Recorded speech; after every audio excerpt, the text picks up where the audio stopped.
Fala galera, boa tarde a todos. Serviço de hoje aí, moçada, ó. Esse aqui é um cubo que fundiu, moçada. Fundiu, ó. Vendo? Até caprichou aqui, trocou a pista, fez os freios.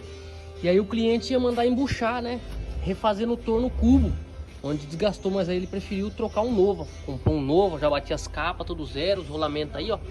Então vai ficar caprichado. Então como fundiu na fazenda, galera, fundiu, aí ele levantou o truque, né? Ele não chegou a cair, ele só fundiu, ficou ali, levantou o truque e veio pra oficina, né? Ainda bem, né? Porque se cai no meio do mato, aí já fica, né?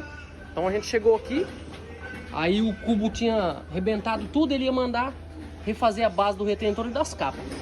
Mas aí é praticamente o preço do novo, então o cliente optou por comprar um novo, ó, rolamento tudo novo, não comeu a rosca, ó, nem comeu, só deu um desgastezinho aqui, eu só ajeitei, tá vendo? Bem aqui, ó, também. A rosca tá boa, só montar, galera. O serviço de hoje é isso aí, ó. Caminhão caçamba, ó, tá vendo?